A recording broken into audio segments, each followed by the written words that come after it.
G'day and welcome to Hogs, Cogs and Two Aussie Flogs, the greatest podcast this side of California Superbike School. Oh, Keith Code, mate. Yes. Keith Code. For those of you who don't know, Keith Code started the Californian Superbike School, one of the premier, basically, motorcycle training centres on the planet, and a very cool book. I read it when I was about 18 years old, mate. So I don't suppose Keith's still with us, actually. Yep. But why we mention the California Superbikes, or why we mention superbikes or rider training, is because one of the things we want to look at, or what we want to look at today, is learning how to ride, but not for a novice, learning how to ride for someone who's been riding for years. Yep. And what we mean by that is, how do we go about keeping up our skills? Yes. But more importantly, how do we go about identifying what we're doing wrong?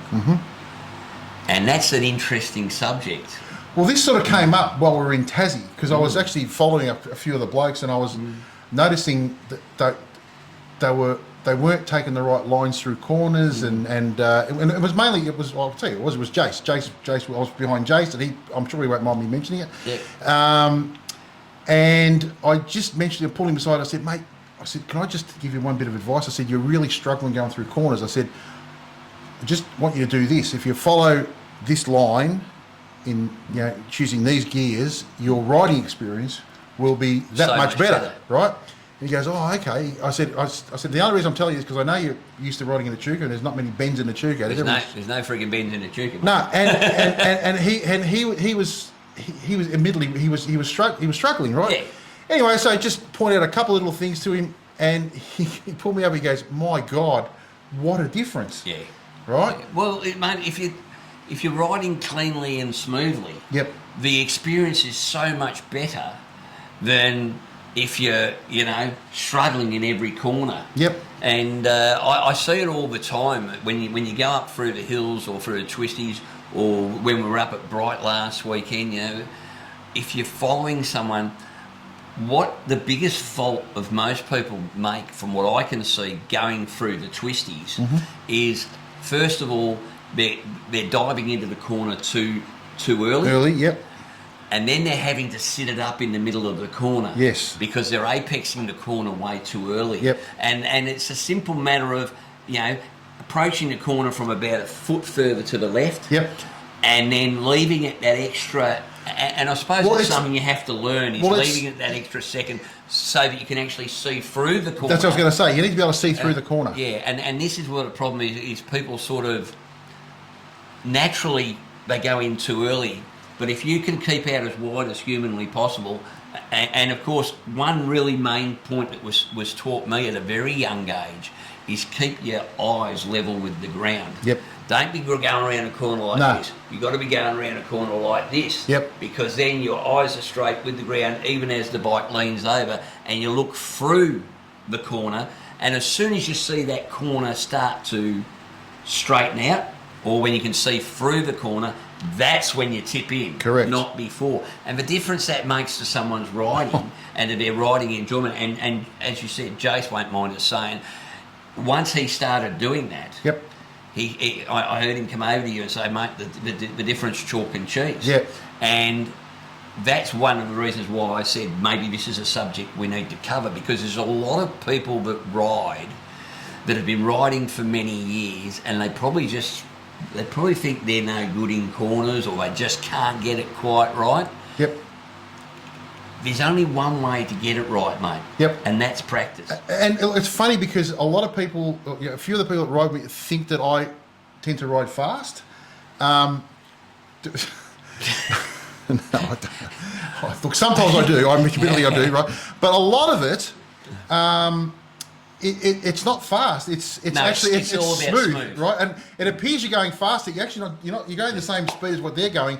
Just the braking and everything's different, and the That's right. the corner lines are different. Look, it simply comes down, the difference between a smooth rider, a fast rider. For someone to ride fast, they have to be smooth. But if you're not smooth, you're not going to ride fast. You might get from A to B fast, but then when that corner gets in the way, it's going to slow you down. You're going to be braking too soon. You're going to be tipping in too early, all that sort of thing. And look, even myself, I find that once in a while you'll go out and you'll have a day when you go, you know what, I didn't quite get it right today. Yep. There's only one thing to do there, and that's refocus. Yes. Refocus on your riding and go, right, clear everything else out, because let's face it, if you're in the twisties on a bike, you shouldn't be thinking about what's going to happen at work this Wednesday afternoon when you meet with the boss, or this, That phone call I have to make. All that goes by the wayside. You've got to concentrate solely on what you do. And I'll tell you what, perfect example of this was when we left Bright, all right? So when we left Bright, everybody else went home normal way.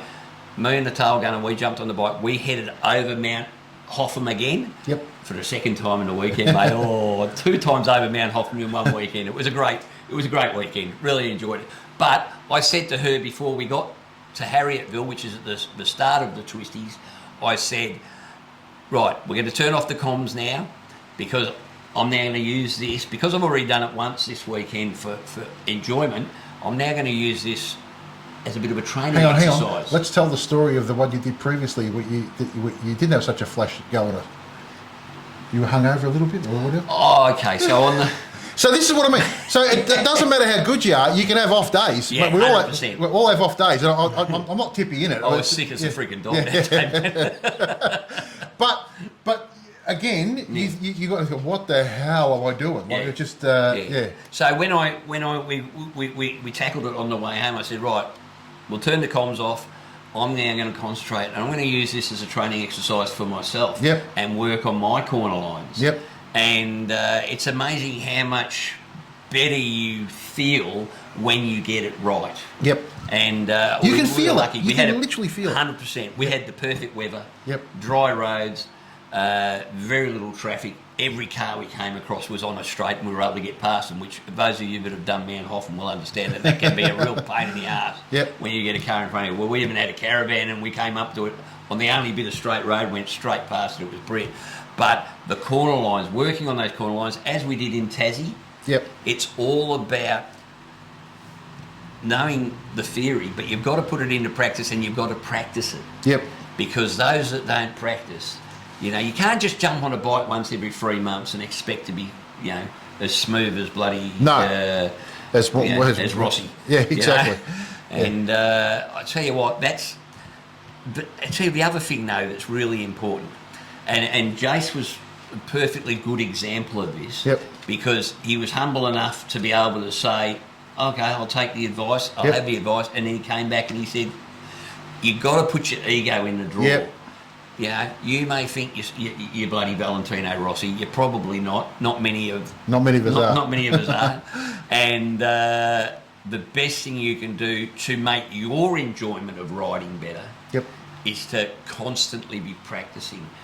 Obviously, you've got to have a bike in good shape with decent tyres and decent brakes and all that. That all goes without saying. But it all means nothing. You can have the best bike in the world, but if you're riding like shit, there's a reason for it. And so having said that, there'll be some days where you're really dialed in and others that you aren't.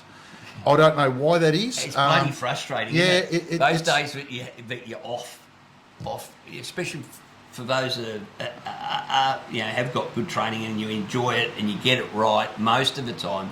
Those days when you have an off day, it's very, very frustrating. I had a really on day on the way to Bright. I was in the zone. And particularly when you went past me when I pulled over to let those free cars. Yes. Because there was free sports cars, and mate, they were little Porsches or something, mate. They hugged Lotuses. That's right. And I thought, well, I'm good, but they've got four big patches of bloody rubber on the road, and now they came up behind us. I said, I'll tell you what, I'll let these guys through, because there's nothing worse than getting stuck behind a car.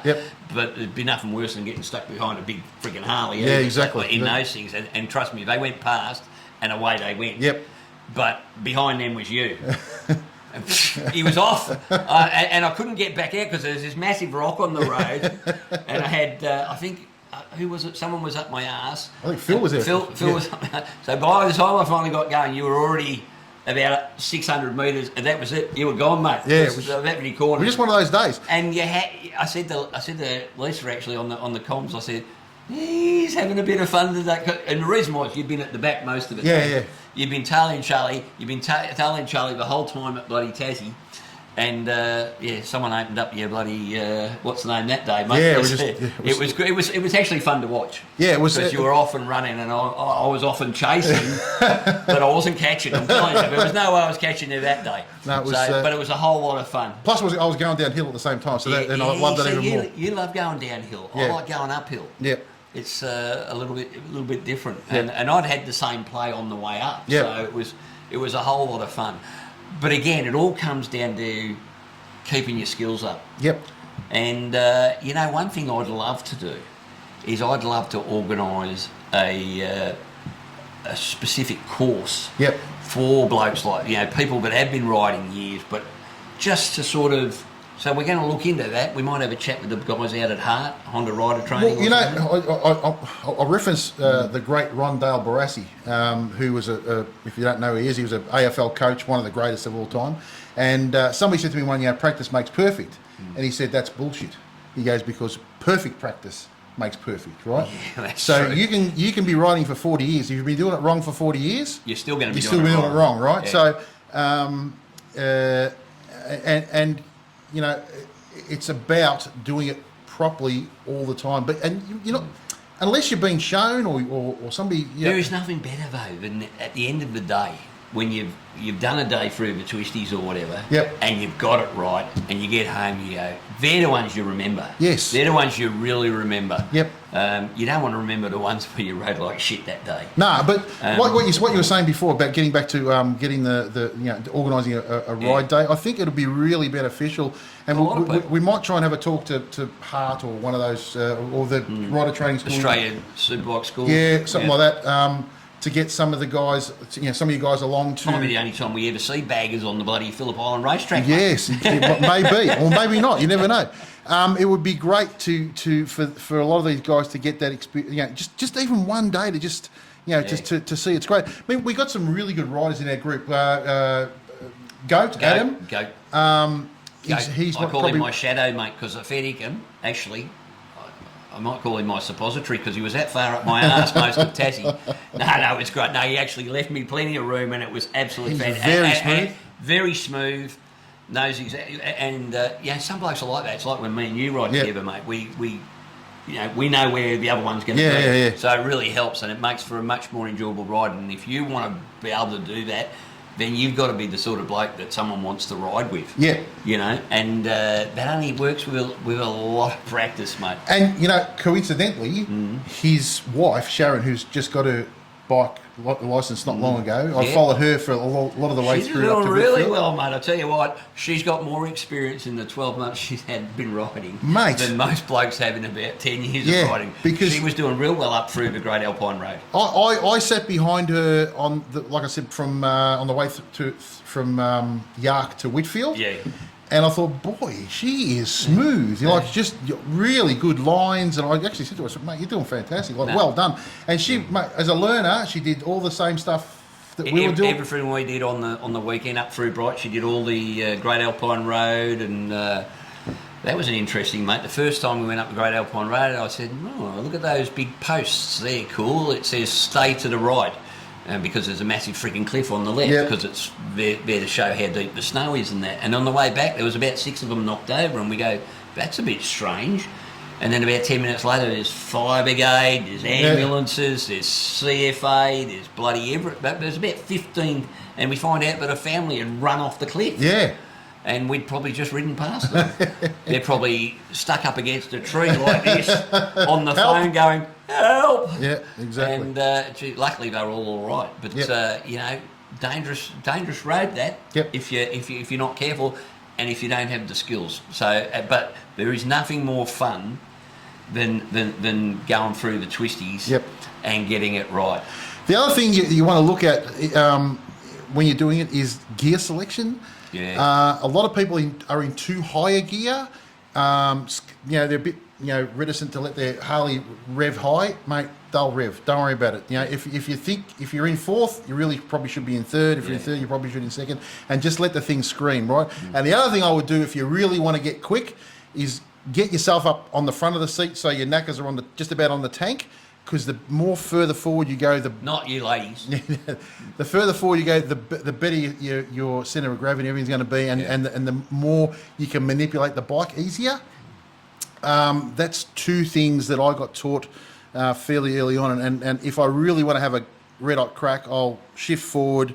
And what he was talking about before, getting level with the road, that really helps with that, because when you're nice and further forward, you're not reaching for the brake or bars or accelerator.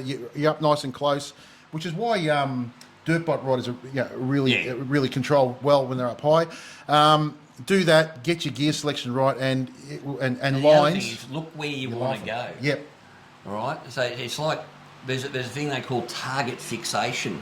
So if you see a rock in the middle of the road, if you look at that rock, trust me, you're going to hit it. Yeah. All right. So look where you want to go. I want to go a foot to the left of that rock. So look a foot to the left of that rock. Yep. And it's a hard thing to do. It's a hard thing to do. It is when there's a freaking big rock. Yeah, but you really got to train yourself to look away from it, Whether and it be a rock or a pothole. Or whatever. You really want to be doing it. But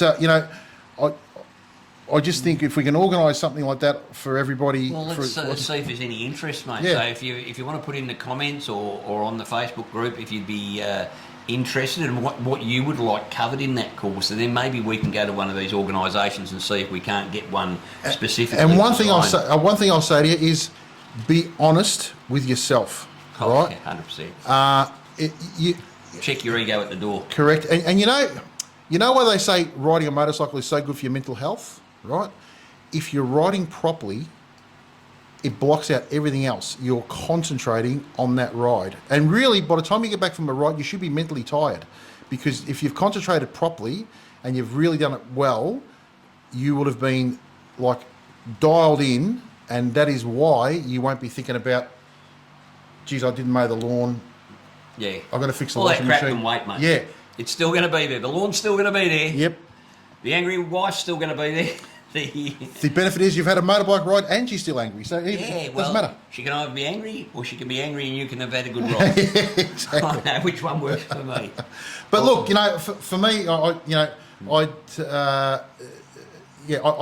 love to see a few of you guys, older guys that have been riding for a while, brush up on your skills, because it's a fun thing to do. There's nothing more fun though. And as I said, I used that trip over the Great Alpine Road to my advantage to do a bit of retraining myself and working on my corner lines. And there's so many good different types of corners going up there. Yep. So hairpins are my favourite, by the way, or switchbacks as they call them in the States. Yep. Hairpins, I love them. They're a whole lot of fun. I especially love them going downhill. Yeah. Do you? Oh, mate, I especially love them going uphill. Eh? Just you get in the right gear and you roll around. From now on, when we get to the top of the hill, we swap. Yeah. But whole lot of fun, and just something for everybody to think about. Yep. Because there is nothing better than getting it right. Now, speaking of riding and stuff like that, I was down in Geelong the other day, and there was a trike. You were down in Geelong? Yeah, unfortunately. Who'd have thunk it? Yeah. And there was a trike in the showroom, what do they call the road glide trike? Yeah. Anyway, and on the back, I'd seen that there was a wheelchair and wheels mounted, and I'll put a quick little thing of this up here. And I said to Colin about this, what's going on here, and he said, look, you really need to talk to this guy. So we headed down the road, and this is what happened. All right, so I'm here with Brendan Milgate, and we're here at Geelong Harley-Davidson for a very special occasion, mate. Yep. You're picking up a new toy. Yeah, new Road Glide 3. A new Road Glide 3, and there's a reason you're getting a Road Glide 3, mate, is because, tell us the history. Had a car accident back in 1986, ended up a T9, T10, complete paraplegic, so pretty much from waist down. Got no feeling, can't use my legs, so hence the reason I've had to go to a trike. Been riding now for just on 25 years trike, so yeah. Now, hang on. Riding? Has he been riding? He's just told us he's been around Australia a couple of times. Like, holy crap. Like my big saying is get off the couch. This guy's really getting off the couch. He takes the couch with him. Literally. So, you were off the bike, so Yeah. it was a car accident, but you were a rider before that. Yeah. And then you're off the bikes for what? Just on 15 years, and then yeah. So mate. what inspired you to sort of turn around and go, you know what? That's enough time. I need to get back on the bikes. I just always liked Harleys, and was always into it as a younger kid and that, and decided I was going to get one, and went through the process of having a look what was out there and different kits and things like that, and went. So I presume nowadays that the kits and the type of trike you can go. I mean, in the old, 20 odd years ago, you would have been getting a stock bike and sort of. It would have been an engineering bloody nightmare. You can actually go and buy a road bike free, and you can sort of add to it to suit your needs. Yes, correct. So what do you? What do you need to add to the bike to help you get ride it? Do you need is it hand controls? Yeah, I've got obviously the chair rack set up on the back of it. Yep. Some stirrups to hold my feet in. Yep. I run a pingle shifter for changing the gears. Yep. On the other side of it. And then I've just made for the new braking system on the foot brake. I've just made basically a stick up so I can press and depress the foot brake individually. Yep. The new Road Glide 3, haven't had to alter the brake itself because of the new link braking system. Yep. That's awesome. And you've just what's that? That's the footboard with the foot stirrups that I've done for it to hold my boots in there and strap over the top of them. Bloody awesome. Now, tell the folks how many kilometres you've ridden since you've been in the chair. I've done with my first one that I had a 97 Heritage. Yep. I'd done 65,000 Ks on that, and then bought a 2009 Fat Boy and had that converted out at Moolah. Yep. And just clocking over 80,000 Ks on that one. And tell them where you went. I did a trip around Australia back in 2012, so across from up north and then across the Nullarbor, then went down below Esperance, up Perth, Darwin, Kakadu, and then back down through the centre. It rained for the first 12 days, which wasn't pleasant. Paul must have been in the area.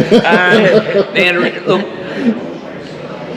apart from getting a bike that is suitable to your needs, what other sort of on a trip? Are there any other sort of things that you have to take into account a lot more than say someone who is able-bodied? Accommodation is the big one. Getting something that's suitable for us. The other one that can be a bit of a hassle if you're travelling by yourself is fuel stops now, because you've got to get on and off to do fuel. But I use the apps a bit now, different apps, and follow different fuel stations that you can just pay on your phone and that. But they're the two biggest things. But other than that, you just jump on and off it and do like anybody else does. Now, this might sound like a stupid question, but parking. Do you have the disabled sticker? Are you still parking disabled? No, don't worry about it. I'm disabled. I'll just pull up and park. But you're a fucking now legend. that I've got that, I've got a spot that I can put one. So the only reason I haven't in the past because you've got to take it out of your car on your bike. And that. And I have been pinged, well, not pinged, but a cop was going to ping me for parking in a disabled park on a poker run once. But you thought better of it? He did in the end. We've had some experience with those sorts of gentlemen lately with the last podcast. Yes. Holy shit, mate. Now, it's funny because me and Paul, with our own channels, Paul's obviously got Get Off the Couch, and I've got Life's Not a Rehearsal, is our sort of saying. Mate, you're another level. If you're sitting at home now going, I don't think I can do it. You can. I don't know if you can. And it's about adaptability. It's about adaptability too. Yes, you're disabled, but it's being able to adapt to your disability and finding things that work for you. Early in the piece, when I was in the wheelchair, I actually did road racing, so marathons and that. Did that for really competitively for 15 years. So, and then took up water skiing. I'm feeling wholly inadequate at the moment. So, it is. Even though I've been in the chair, I've had a pretty good life really and done a lot of stuff. So what actually happened? Had a car accident. Went to sleep one night and a tree jumped out and got me. Bloody trees. Yeah, you're right. I hate when they do that. So and instantly that was it. So bloody hell. and that's going back be 39 years this year. Okay. So how old were you then? 21. So 60 this year. That would have been a hell of an upheaval in your life. Yeah, but look, in a way, after seeing what I did with people that were middle-aged going through it, Yep. I'm glad I had it when I did, because you can learn to adapt to it, you can play sports, and I think that's made me better for it. Yep. Get you out and about. But I made a conscious decision early in the piece to get off my arse and live life rather than think the world owes you something. So I did that early in the piece when I was in hospital. You know what? You ought to be going into schools, mate. Oh, because I tell you what, this current a lot of generations, and there'll be a lot of people sitting at home now watching this going, yeah, maybe I don't have those excuses. Maybe I don't have an excuse. And mate, you're an inspiration. It does take an effort to do it, don't Of course get me it wrong, does. but you got to make that conscious decision, Well, as you say, to get off the couch and do it. So. You can just sit back and cry about things, That's or you right. can get off your ass and you can make a difference to your life. And I've got no doubt that the way you inspire people, mate. And the reason we're here is because Cole pulled Paul aside and said, "Mate, you've got to meet this guy. He absolutely is inspirational." Actually, to be truthful, what happened was I was down here and I saw the trike, and I thought, oh, that's pretty cool. And I filmed it. I said, that's really cool. And I whacked it up on Instagram, and it had 50,000 views like in a day or so. And I said to Cole, I said, mate, any chance we can sort of talk about this? I said, because I think it's actually hit a nerve, and clearly it did. And I am actually honestly blown away. Like, your story it's fantastic. I just think it's just... Well, it's more than just someone who just wants to get back on a bike, mate. Your story is about someone who's hit probably one of the biggest hurdles that anyone can hit in life. And you've come up to that hurdle. You haven't just jumped the fucking hurdle, I didn't mate. turn left. You haven't turned left or right, mate. You bounded over that hurdle by about 13 feet. And all I can say, mate, is that is absolutely incredible and inspiring. In a way, I look at it, I was lucky when I had my accident too, that it was a single vehicle, my own fault. Nobody to blame bar myself, so it was like, get on with it and just deal with it. So, and don't get me wrong, you have some bad patches, like everybody does. But it's how you get through those patches too. But it's your attitude to life, mate. I've got to say, I'm not blowing smoke up your bum. Like, you got a fantastic attitude to what's going on. Like, I just think it's for me, it's blown me away. Like, really, really. So, what other bikes have you had? I got the 2009 Fat Boy, and then, as I said before that, 97 Heritage Trike. Before that was trail bikes. Okay. So before my accident, I was only on trail bikes. But, so you've gone to the road glide. Yep. Now Cole's done the modifications to put your actual wheelchair on it, back of it. which is pretty freaking impressive in itself. It's quick release, easy on, easy off, all that sort of stuff. Yeah, it's a bit of a lift to get it on, but I've worked out a system to get on and off with my old one.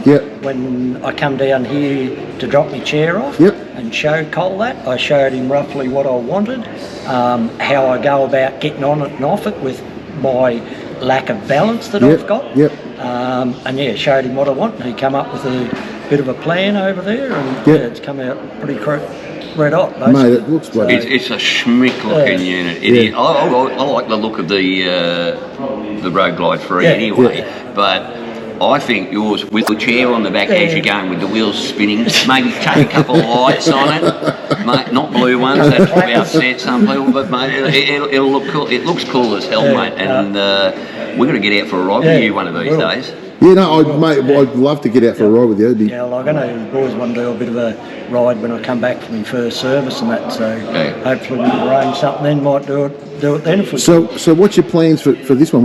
Where you think about going? You think you've got a trip planned? Or? No, not as yet, but I'm tipping I will be next summer. Getting close, I want to start doing some more trips, and that's the thing, going to this new Road Glide through. It's got a bit of more boot area than what I've got, so I can pack a bag in it and get away for a weekend and stuff like that, and that's sort of what I want to do more of, just some weekend stuff now, and get out and about and get up over the hills and go over the coast, and I've done that a few times now, so it's a good spot. Geez, I thought we did some Ks, mate, but no, you boys still do.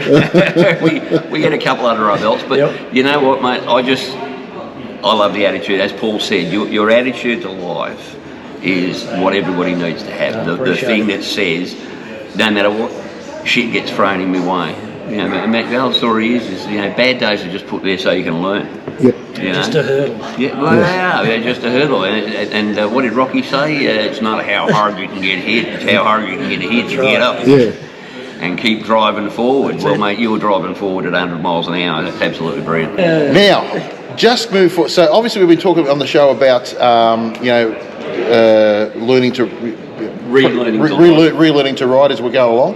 And we're just talking again. And, mate, let us know what you were just saying. You've just been up to Bright and you were following guys on... Just been up to Bright, the Brighter Days Festival, and followed a bloke that had only been riding for about 5 months on his Ultra trike, and I noticed a few things that he was doing in quarters that I do totally different. I'm not saying I'm perfect, but just they do take a lot of getting used to, and there's a lot of techniques that you can use to pull you around the corner.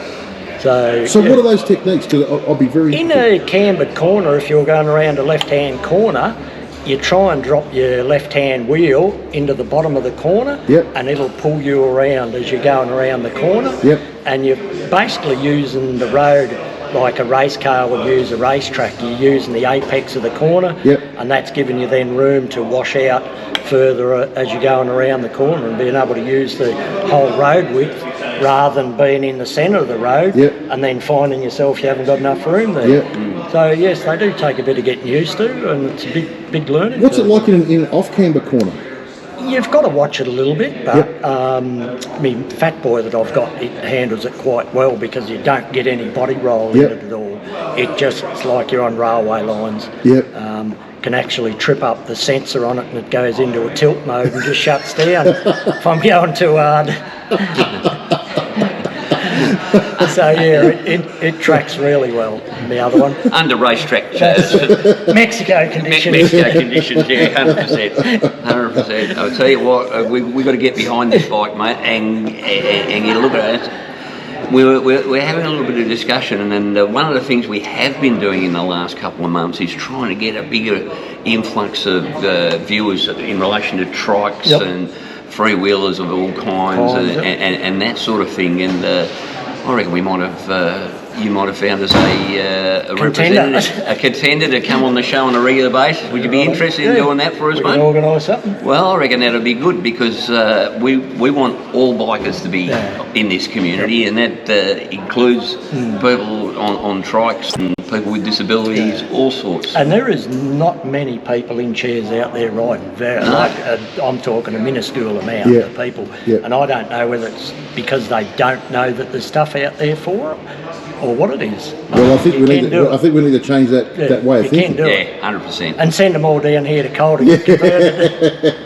So that there is just clutch in, and then the little silver beside you. Yeah. This is your gun. Up and down. That's your up and down. And they use these on race bikes, and they're set up where you can just not even clutch, it's just a quick shifter, basically.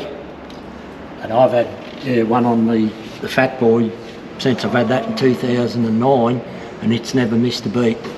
And other than that, with the foot brake, the heel brake. Oh, that's what this is for? Yeah, rather than do a big contraption there, just made up this setup there where I can press it down, and then park it back in its holder, and away you go. Beautiful. How cool is that? So something simple. Sometimes the most simple solutions are the best, aren't they? Something sticking up too high because it'll affect me getting on and off it with my legs and that. So I thought, no, well, that's an easy fix, that one. And then obviously the chair rack, and normally when I'm getting on it, I'll put the wheels on first, and then I'll lay the chair on this set of wheels for a start and turn myself around a bit more, and then do the final lift from there, basically, and slot it back onto here. And then got a lock and clamp underneath here that locks down the back axles, and that comes off there. Lift the chair straight off, and that back over there and over centre cam locks it down. That's sensational. So what made you come to Colin?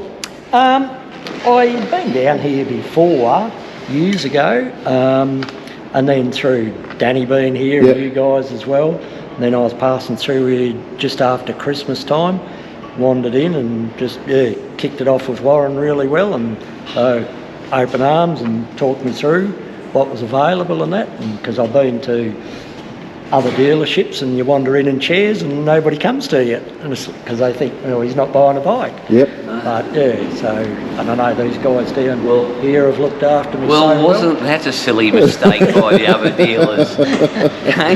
Never judge a book by its cover, folks. So and I can't thank Geelong Harley enough for what they've done. So much appreciated. So are these, are they like a lighter weight chair? Yeah, that's full titanium, Yeah. all custom built in the States for your size. So what would a chair like this cost, if you don't mind me asking? Yeah, you don't want to know. Oh, really? Expensive. Yeah, upwards of 14 grand with a carbon fibre back on it. Yeah. If you do, like I got on this one, a full carbon back. Yep. Yeah, all up, once it goes through different hands, it ends up being around the 14k. Shit. Yeah. Unfortunately, it's like that with anything when it comes disabled. Yep. We seem to get bent over Yeah. because it's So what would the race chairs be cost? they can vary. I built my own in the end. Yep. Out of all T661 aircraft material. Yep.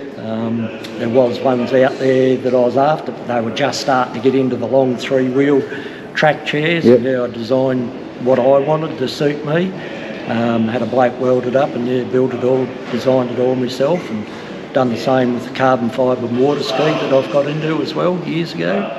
So Hey, what? What? so I did water ski, which is just a big single ski. Oh, shit, mate. Yeah, I've done a few things. Done some silly things and broken bones, but won't go into them. Man, Mate, that's incredible. But It's incredible. And it's a stunning looking bike. it is Yeah, an well, absolute It is ripper. a stunning looking bike. when I came to put the deposit on one, I was going to go black on black, and because I hadn't seen this in the real colour, and I thought off the pictures and that I'd seen it was a bit too light, and then I come down here when I was going to put the deposit on it, and then I saw over there the Road Glide in this brilliant billiard grey with the black, and it was like, no, that was the one that I want. So got on the phone, and just luck happened, there was one already out here in the warehouse. So yeah, they got it down here pretty quick, and Cole got it underway in sort of a couple of weeks after I put a deposit on it, so which has been great. Brilliant. Bloody fantastic. Mate, it's just bloody fantastic looking bike.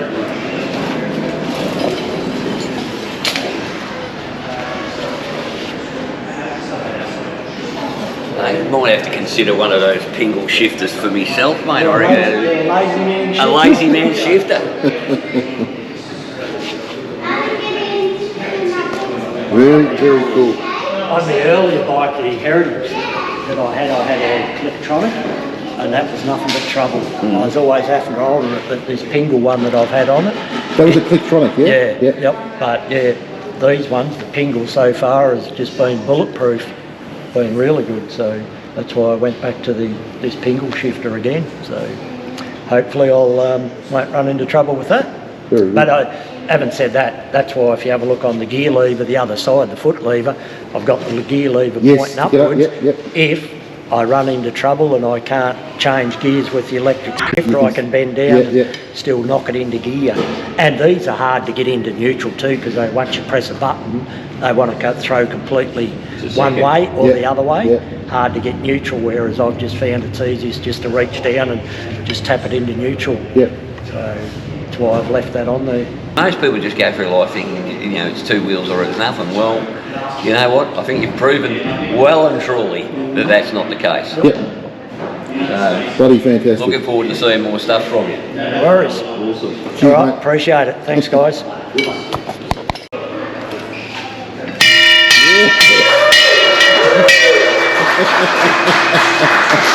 Wow. Is that inspirational or Yeah, not? mate. Look, I keep saying it. There are some people who accept things that happen to them, and others that go, no matter what happens to me, Yep. I'm still going to push forward. Correct. Wow, did he push forward? Yeah, not only that, I mean, what a grouse job by friggin' Geelong HD. Oh, they've done a great job, mate. Absolutely fantastic. I mean, Once that's all finished and up and running, it is finished now. Yeah. He's they finished it now? Yeah. Well, mate, that's incredible because he's back on the road. Yep. Geelong Harley have probably got another 32 patents to their name. Yeah. Cold patent number 247, and everybody's happy. But that's just inspirational. Yeah, mate. what a legend. I mean, to be able to do that, It'd be easy to hang up the boots, mate. Wouldn't it? It would, very much so. It would be very easy to hang up the boots. So But he those hasn't. of us that haven't got any issues, got no excuse for not getting off the couch, mate. Correct. Where have I heard that before? Yeah, I wonder. All right. Now we have had a couple of episodes where we've chatted about Tassie, and we gave you a little bit of an insight a couple of episodes ago about a little museum that we came across whilst we were in, what was the name of that little Bridport. town? Bridport on the north coast of Tasmania. That we came across. So let's have a better look at what we saw there. Rightio, so we're here with Tank and obviously Whitey, and we're at this magnificent collection, mate. Mate, we just came across it, didn't we? We're in. Where are we? Bridport. Bridport. It's and we're at the local cafe, and they say to us, "There's a little poster there. And a bloke's got a couple of bikes." Holy crap! Tank, you've got a couple of bikes, mate. Got a couple of bikes. Holy crap! Tell us a little bit about the place, mate. How long you had them in here? I've only been here 3 or 4 months. We only started building it 6 months ago. So I used to have them all in my garage at home, and like I said, I couldn't even get to them. It'd be a hell of a garage, mate. How many bikes you got here? The worst part now is I can get them. I've got to clean them. How many bikes you got here? Just on 100. Hang on a minute, I saw a lady walk around with a rag. That was somebody else cleaning them, I saw. No, I've got a lady coming in every fortnight. Mate, it's an incredible collection. And there's no point in asking him what his favourite is, because we know that collectors don't have a favourite. No. They love them all. Although if you had to pick one, which one would it be? It'd be the Vincent Shadows. Yeah. For sure. Well, you've got a red shadow and a black shadow. The red Shadow's a made-up one. Is it? That's not real. That's not real. No. That was plain. And you got a white shadow coming too. Got a white Shadow coming. Holy crap. Mate, it's a magnificent collection. And even up until a beautiful Z900. Yeah. That's in absolute pristine condition, mate. Yep. So, no, there's... Yeah, all the stuff we had when we were kids. So. Yeah. Yep. But there's nothing here. There's no rhyme or reason. There's bikes of different ilks and... Buy what I like, mate. It doesn't matter as long as it's got two wheels. Yeah, if I like that idea. Yeah. So we've got... tell us the story of that beautiful match that's over there. What's the... Don't know a lot about it. I bought it out of Melbourne. Yep. I had one previously. I've still got it over there. That wasn't quite as good as that one. And that one came up better, so I bought that one. Yep. And what about the story on this BSA you got here? BSA. Yep. Was it the first police bike? Is it? Apparently the first police bike in Devonport, Tassie. Yep. Yeah. Imagine having that coming after you. Oh, you're guilty. Gotta see the little copper on the back going like this. I wouldn't mind being on the bike, wouldn't have much been in the chair. No, that's okay. Mate, it's absolutely, you're putting together a bloody beautiful collection. And so it's open to the public at any time. They just got to By give you a appointment. call. Yep. So all they got to do is give you a call. We'll put the number in the show notes. And if anyone's in Tassie, I tell you what, mate, it's a must visit. Have a look at these. These are gorgeous. Well, we were at the local cafe, and a lady came up to us and said, "Oh, have you been to the motorcycle museum?" We said, "What motorcycle museum?" And she goes, "Oh, it's just up the road." And she showed us a little fly, I think, picture. And we're going, "Oh, we've got to go there." Whitey rang up Tank, and next minute, 15 minutes later, we're up here. And like when we're coming up the stairs, we're going, "What the hell's going on here?" We come up the stairs, and we're going, "Holy shit!" So there was a working shipbuilder's yard. Yep. And it's just popped on top. Oh, We'll just pop an absolutely magnificent antique motorcycle collection on top of an old boat builder's. Mate. The boat builder's is winding up now. Yeah, no, I finished building boats. So about 35 years of that. Well, that gives you another floor to fill up with bikes, mate. That's what we did. Put a mezzanine floor in here. Yeah. I did buy a warehouse out the road, I was saying. Yep. And I spent 2 years trying to get it through council and get all the permits to build it and do it. And the buckets come and build this. Yeah. Councils, don't we? Then a week later, I got all the permits through. Well, mate, she's a ripper of a collection. Mate, we really appreciate you letting us come in. And no guys, worries. once again, you don't know what you find out on the road off the beaten track, and incredible. Yeah. Incredible. Beauty. Thanks very much, mate. We Cheers, really appreciate thank it. you. Appreciate it, mate. Great collection, mate. I still say, I cannot believe How lucky were we to find it for a start? when we went up the top. What the? Like I said to you, when we're walking through, I'm thinking, what the hell is this going to be? This is going to be shite. Well, would I ever steer you, give you a bum steer, mate? I was walking up those stairs thinking, you're going to kill me. If I open up here and there's two broken down old Hondas, I'm never going to hear the end of this shit. They're going to give me a hard time. And when that door opened, mate, and the harps started to play, oh, man. And Tank, what a grouse bloke he was. Great. And his missus was good Yeah, too. yeah. And Absolutely I can't believe, like, he's got the black shadow and he's got the red shadow, which is not that's been, but the white shadow that it's coming in.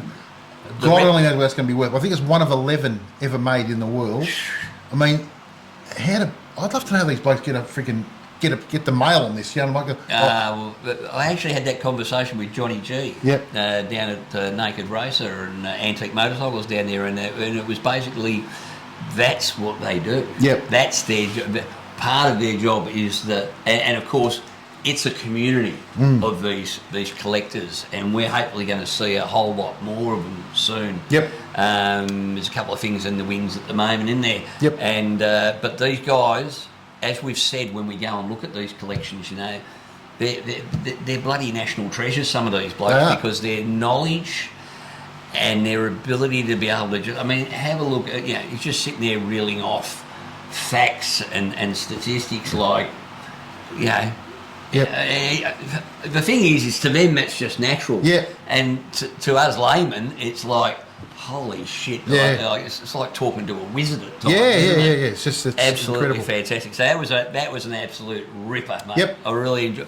I tell you, I could have stayed there all day. I know we had a lot more riding to do that day, but I tell you what, I would have happily just sat there and looked at them from the couch for the next couple of hours myself. Yeah, just the whole way it was set up was anyway. It was fantastic and free, basically. Just a donation. Now, before we were talking about going a little quick. Yeah. Well, mate, the New South Wales Coppers. I know we gave them a spray last episode. Yep. But whether it be the New South Wales Coppers or the New South Wales government, they've come up with a new way of identifying whether or not you're going a little bit too quick or not. Mm-hmm.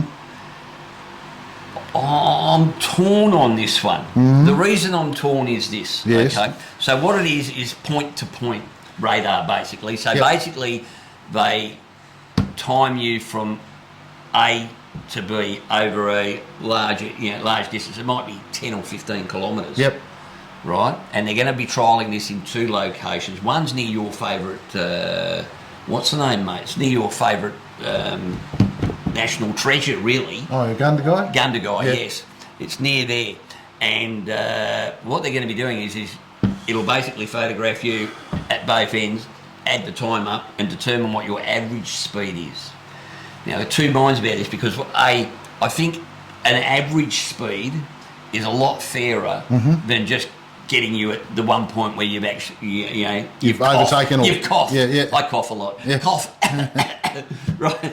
In that one point. Yep. Right. It's a lot fairer.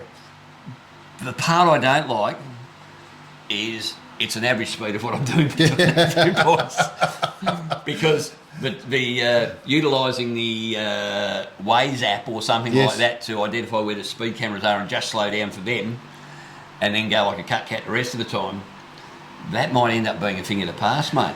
And I don't like it. No. Look, I honestly think that some of those roads, like the Hume Highway, especially in New South Wales, the Geelong Highway heading down to Geelong, heading down to Morwell, whatever that freeway, Princess Highway down there, they should be 130 k's an hour. Yeah. I mean, it is to sit on 100 in some of these. It feels like you could just about get off the bike and walk next to it. If the road was in good repair, Yep. I wouldn't disagree with you at all. Yep. But the Hume Highway in when you cross over into New South Wales was fine. There's absolutely no reason why you couldn't be sitting on 130, 140 up there as far as I'm concerned. They're no better than that's no worse than some of the roads in the States where I was doing 140. Yeah. 80 mile an hour is the... I don't think on the back roads, or secondary roads or whatever you call them, you probably get 100, 110 is probably fine there. But So what have we got happening here, mate? Is it fair? Are they being fair and just, or is it just revenue raising? It's revenue raising. It's revenue raising. Look, because I can't deny it. I think it is. I mean, you said before that there was 6 fatalities in that area and 30. Okay, so that's the thing. So I was looking at this thing from New South Wales Roads or whatever it was that was going around online, and I was reading through some of the comments, and one person said, "Oh, where's the facts that prove it?" And someone came back and said, "Well, if you actually read the report that came out, you'll see that there was 6 fatals and 33 serious accidents in those 2 areas over a period from 2018 to 2022."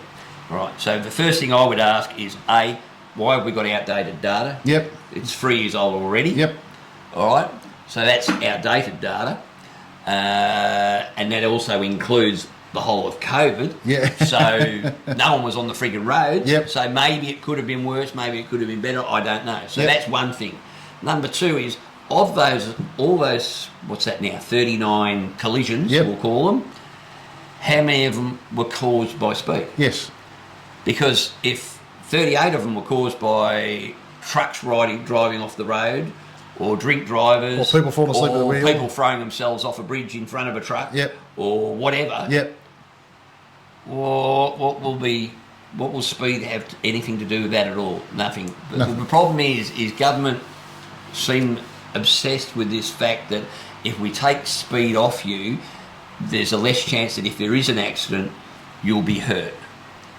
Well, do we then say all those accidents that occurred because we're now doing 5 kilometres an hour? If we'd have been going 5 kilometres faster, we would have been 5. Yeah, we wouldn't have been there. Yeah, exactly. I wouldn't have been there. Yeah, exactly. Right. So it works both ways, doesn't it? Really. I mean, what they're doing is they're using statistics to boost up their argument. To their advantage, right? Yeah. Not the other way. Yeah. And the government using statistics. Oh, that's a surprise. Yeah, or science. So, it's either statistics or science they use. Yeah. Look, we all know, unfortunately, the law has to be written to account for the lowest common denominator. Yep. That's what seems to be the case in Australia. Well, whereas in overseas in the States, they go, responsible people should be able to travel at this speed on this road because the road's in good condition, and as long as you drive sensibly, and we'll punish those that do something wrong. The other argument I have, we have had a speed limit of 100 to 110 since 1960, right? The cars now, compared to when we had tenfold better. Freaking chalk and cheese. You've got it's just not even a comparison, and the motorbikes, right? So you sort of got to move ahead with the times. Yeah. Well, I don't know, mate. And cars are getting better and better. As I said, look, if you're giving you your distance over a distance, that means you're not just peaking, you're speeding. Now, whether or not the speed limit is correct for that area or not, that's probably a different argument. Yep. But I would suggest that point-to-point radar, whether we like it or not, and I don't like it, by the way, I really don't like it. Michael doesn't like this one. But you have to admit, it's fairer than just getting you at a point in time. Yeah, but I mean, it's fairer. But is it fairer across? Is it? I mean, it's a fairer way of catching you. Yeah. But is it fair? Well, anyway, again, that comes down to, are the speed limits appropriate? And this is what annoys me, because they never release those facts. They just give you, this is what happened, blah, blah, blah. And that's what would be really good, is if you could actually get all the facts concerned. What was the experience of the drivers? Yep. They always tell us that motorcyclists but they don't tell us how many of them were unlicensed, how many of them were drunk. Yep. Because if you're drunk, you shouldn't be on a motorcycle. You shouldn't be on a mini bike, let alone a motorcycle. Well, if you're unlicensed, you shouldn't be on one, because that shows that you probably don't have the skills. One of our very own, unfortunately, was taken last year. That was through a drug-affected driver. He will come in a stolen car. In a stolen car, he will come up as a statistic, being it's a motorcycle death. Yeah, motorcyclists the issue. Yeah. Well, he wasn't the issue. He was driving sensibly to see his daughter where she worked in yard. Yeah, and this prick suddenly came on the wrong side of the road. And the same thing with And another one. headbutted him. Yeah, another one of Danny's mates. Yep, same thing. So the bloke pulled out from a side street and straight into him. So, you know. So what caused those six fatal accidents, and those 33 accidents? It means something. It means whether or not they're tackling it the right way. Yep. And I think it's way too easy for government to just say, Blanket. here's a fine. Yep. Here's a fine, because they're addicted to fines. They are. They're addicted to the money that they're getting from them. And it's, you know what, we shouldn't be handing it over, especially the way they spend it. Which is why speed I cameras. wouldn't mind if every fine and every dollar of petrol tax went to giving us perfect roads. Yeah, but you think, I mean, you only got to look at where most fixed speed cameras are. They're in places where you wouldn't say it was a dangerous road. Yeah. The only time you'll see an accident where those speed cameras on the Hume Highway going out of Melbourne are is if the traffic banks up and someone bumps up someone's arse at 5 kilometres an hour. Exactly. So speed ain't the problem. No. You know? At all. Absolutely, I don't know, mate. I just don't see that it's actually reducing the road toll. No. I would much prefer to see a police car on the side of the road. Yep. I wouldn't want to see. I want to see him there. I just don't want to see him. Have an interaction. I don't want an interaction. But I think that has a lot more impact, because if I see a policeman on the side of the road for the next half hour, I'm thinking, okay, where is he? Where is he? That sort of thing. You know. Yep. And when I see a speed camera, well, I get told that it's going to be there. About half a kilometre before by my GPS anyway. And the thing on the side of the road that says speed cameras operate in this area. Yeah, well, that's true. Well, actually, they're very polite up in New South Wales and Queensland. They actually tell you about 200 metres before them, you're about to come across a speed. If you get done there, you're as dumb as a box of rocks. I'm sorry. If you're still speeding 200 metres after a sign that says there's a speed camera in 200 metres, you're probably not the sharpest tool in the shed. No. So that's life. Alrighty. Where are we at? Chop. Ha! Karate chop. Karate chop. No. Let's have a look at what Chop's got to offer this week up in New South Wales. Thanks, Whitey and Paul at Cameron Park. Servo for a metre. We've been invited by the Sons of Anzac to ride against domestic violence. It's a ride for Abby. Abby fell a victim to domestic violence by the system failing her, to the point where her boyfriend was already out on bail, knife crimes already, and then proceeded to stab her 16 times. That's disgusting. It is. So we are riding to support DV. That's what we're here today for. So it was lovely for the Sons of Anzac to invite us on this ride today, so we can then bring that awareness.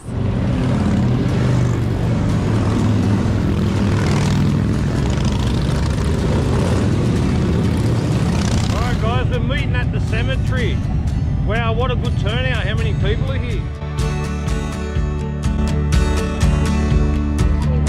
God love her, she's in with her father. 1, 2, 3, Gabby! First of all, we'd just like to say a massive thank you for everyone showing up and supporting us. For those that don't know, we lost Gabby 6 years ago to domestic violence. Doing this to keep Gabby's memory alive and just to spread the word that, you know, domestic violence isn't right in any form. Yeah, not alone, reach out.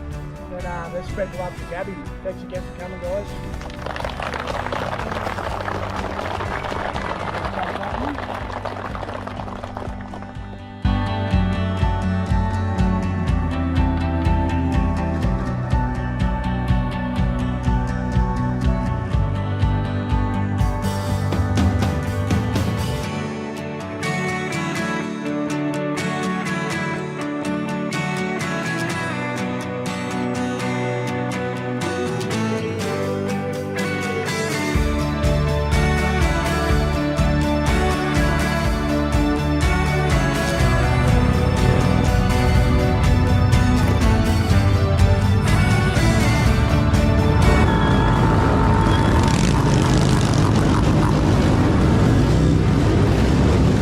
So made at the Keesley Hotel.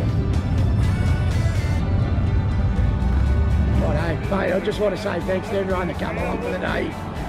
We're going to continue to do this every year for Gabby, mate, until I'm gone. Mate, and we just appreciate the support. And thanks, Chop, for coming up, mate. No, mate, no worries. Wouldn't have missed it for the world. Cheers. Thanks, Whitey and Paul. Back to you. Cheers.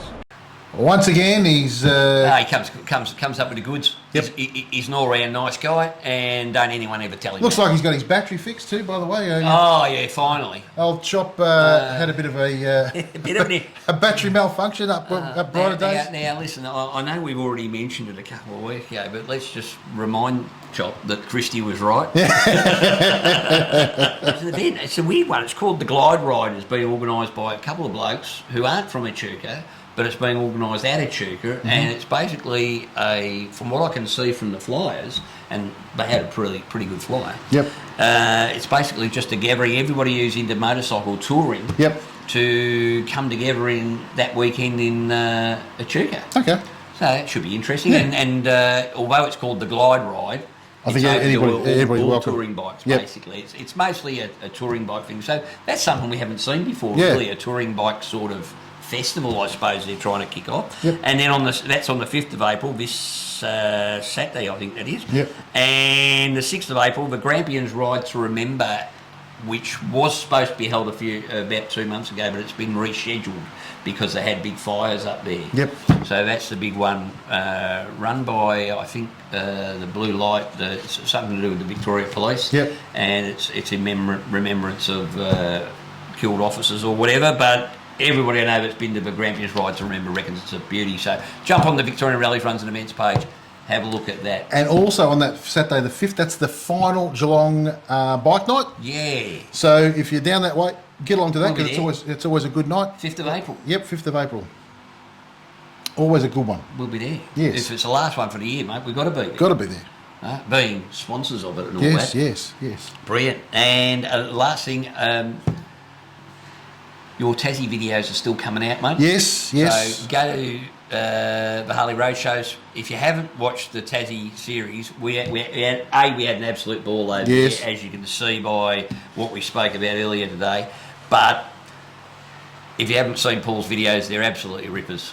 Get online, and by the way, congratulations, mate. You've that subscriber count's going through the roof. Nearly at 8,000. We're getting there. So if you haven't subscribed, How much does that cost you? shit, it would have cost me a freaking small fortune. Yeah, it does. It does. Look, it's not the cheapest hobby in the world, but it's I tell you what, it's probably one that actually provides a lot of for both of us with both our channels and with the podcast. The amount of people we've met through it. That's where. That's the big value. That's the value that lies in it. Well, you know, I even had Pete's Motorcycle Adventures came across a couple from the US. Yeah, from a couple of weeks ago now. Hello, Pete. Sorry I didn't get to see you, mate. I caught up with him. We went down. I took him down the Great Ocean Road. Went out for dinner a couple of times and whatever. So for me, that's I mean, that's fantastic. It's invaluable, you know. So when you get to do that sort of stuff, it really makes it all worthwhile. Mm-hmm. So there you go. Another adventure bike rider. Another adventure bike rider.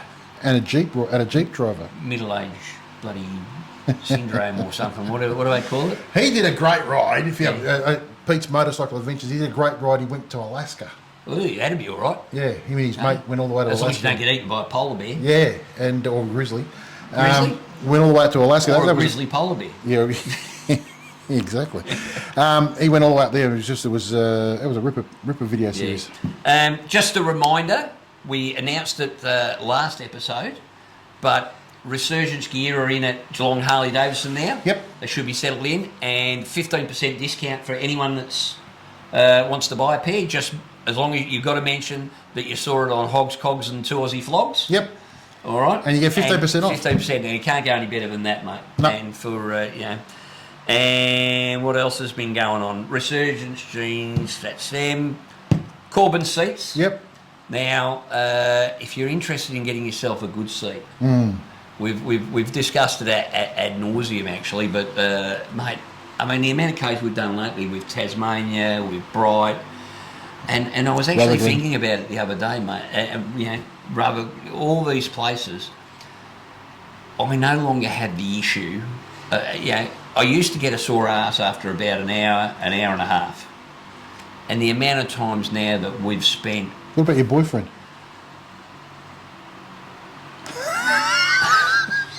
I think you've got to stop thinking about these sorts of things. I think you're a sick man. That's what I think. Twice as tight and 3 degrees warmer.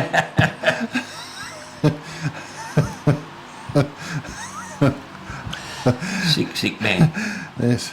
And I've lost all concentration, you son of a bitch.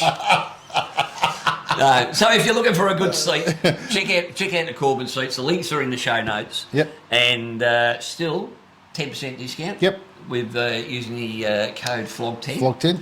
As is with hog lights. Yep. So if you want a hog light, FLOG10. And pretty much... That's it, isn't it? I think so. Just a moment. I think we've come to the end of this diatribe, mate. Well, diatribe. Well, Jeez, it's a long word. Big words for jeez. Well, that's it from me. That's it from me. That's it from Hogs. Cogs. And 2 Aussie Flogs. Ciao. See you guys.